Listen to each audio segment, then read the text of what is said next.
Hai, Assalamualaikum, salam sejahtera semua. Berjumpa kita lagi di dalam channel Abdul Hafiz ataupun Bedul punya ni.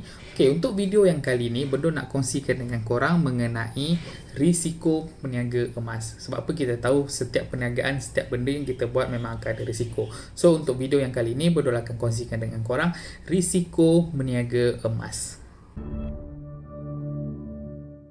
Risiko yang pertama adalah risiko barang hilang. Macam mana barang boleh hilang? Mungkin korang lalai, ataupun salah letak barang, ataupun semasa post barang hilang, ataupun barang tu dicuri, dirompak pun consider barang hilang. So dekat sini risiko kehilangan barang bila barang korang hilang, which mean totally korang akan loss lah. So nak recovery pun tak boleh. Apa korang boleh buat? Just boleh report polis untuk cover report saja. Yang kedua pula adalah risiko bila harga emas turun, which mean turun yang sangat mendadak. Contohlah hari ni korang beli emas, contoh harga 245, which mean korang boleh jual esok lusa dalam 250, 255. Ini just cerita peniaga, okay? Dan ni sebagai contoh saja.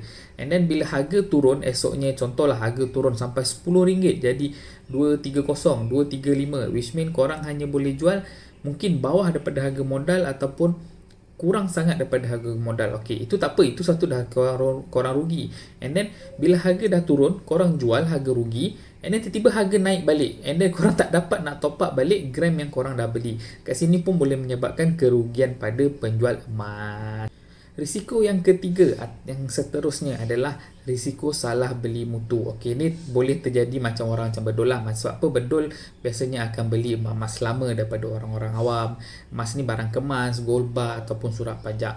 Okey, biasanya kadang-kadang kalau tersalah uji ataupun tersilap uji, ataupun macam barang dalam pajak gadai konvensional, biasanya dalam surat dia tu dia tak ada mention mutu emas. So kadang-kadang boleh tersilap beli mutu. Kita beli harga mutu 916 tapi kita dapat barang 850 emas pound. So dekat sini pun boleh menyebabkan kerugi pada peniaga emas ni sendiri. Okey, even Bedul pun dah banyak kali dah terjadi benda ni.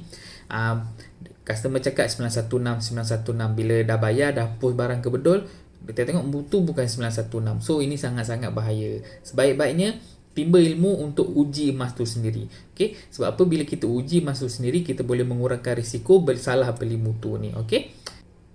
Risiko yang keempat adalah terbeli barang curi. Ini lagi sakit. Sebab apa? Bila kau beli barang curi, kita beli barang curi, akan melarat-larat cerita ni. Silap-silap boleh kena reman dekat balai polis sampai 3-4 hari. Which mean macam kawan Bedul sebelum ni, dalam minggu lepas kot, dia ada terbeli barang curi. Aduh, hai. Polis sampai jemput depan rumah nak kutip dia untuk soal siasat dan direman. Nasib baik tak lama, sekejap je. So, berhati-hati bila beli barang. Kalau boleh dapatkan resit belian daripada penjual itu. Sebab apa? Bila tak ada resit pembelian ni, risiko barang tu barang ragut, barang rompak, barang curi itu adalah tinggi. So, bila korang dah dipanggil oleh polis, dan polis akan minta barang yang korang beli tu, walaupun korang beli secara sah, korang tak ada mencuri atau apa, tapi disebabkan penjual tu mencuri, dan korang pun akan terpalit sekali. So barang yang dia jual tu, korang kena bagi kat polis sebagai bahan bukti kes. So bila dah jadi bahan bukti kes, barang tu confirm polis ambil, and then korang pun mengalami kerugian. Hati-hati, biasanya kes-kes macam ni melibatkan puluhan ribu ke ratusan ribu pun ada. So berhati-hati. Untuk yang kelima pula adalah beli barang yang ada benda asing. Sebagai contoh batu, besi ataupun barang tu sendiri bukannya emas. Okey, ini pun sangat-sangat bahaya, especially bila barang tu besi dia dekat dalam. Kita tak test, tak uji dengan magnet, ni sangat-sangat bahaya. Contoh kalau besi, korang boleh tengok video yang sebelum ni, Bedul ada share, kongsikan barang kemas tu dalam dia ada besi macam mana. And then sebelum ni juga Bedul ada share barang kemas yang banyak daki tu macam mana. Sebab apa? Bila ada besi, ada daki, ada batu, biasanya Bedul akan buang dulu ketiga-tiga ni kalau barang ni, kalau benda ni ada pada barang kemas. Dan biasanya Bedul akan bakar ataupun buang kopak. So barang akan rosak lah. Bila korang terbeli, efek dia apa? Satu, berat barang akan berkurangan. Okey, besi ni biasanya boleh sampai ke 1 gram. Kalau dah 1 gram sekarang pun dah kira, kalau beli emas lama hari ni, Bedul beli pada tarikh 9 bulan 2 ni, Bedul buat video ni, harga dia lebih kurang 215. So kalau segram korang dah rugi 215. Batu ni ada nilai tapi tak ramai orang yang pandai menilai batu. Itu sangat-sangat rugilah kalau siapa ada ilmu pasal menilai batu, itu kira tambah nilai pada pembeli itu sendirilah. Okay, macam bedul tak pandai menilai batu, so batu pun bedul akan buang. Biasanya batu ni dalam 0.5 ke 1 gram. Okay, tengok saiz batu juga.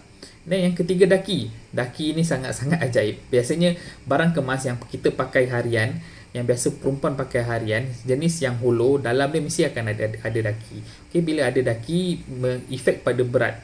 Bila efek pada berat, biasanya ada yang sampai 2-3 gram pun ada bila barang berdaki. So apa bedul buat? Bedul akan bakar dulu, buang daki dia, and then bedul akan rendam dengan asid untuk hilangkan betul-betul daki dia. Korang boleh tengok, bedul ada kongsikan juga dekat video-video yang sebelum ni barang yang ada daki. Okay, apa efek dia barang ada daki, ada besi ni semua? Bila batu ni adalah non-metallic, kita tak boleh nak lebur dia, so akan jadi efek pada bila dah lebur. Sama juga besi ni dia metal, tapi dia akan efek pada mutu kalau bedul lebur. Daki ni pula akan efek pada berat. Okey, sampai sini saja dulu perkongsian bedul untuk kali ini. Diharap video ini mampu bagi manfaat untuk korang dan sedikit pengetahuan mengenai risiko-risiko sebagai seorang peniaga emas. Jangan lupa subscribe, like dan follow bedul, sharekan video ni sebanyak yang mungkin supaya lebih ramai orang tahu tentang risiko-risiko untuk jadi seorang peniaga emas. Sampai sini saja dulu. Assalamualaikum warahmatullahi wabarakatuh. Bye.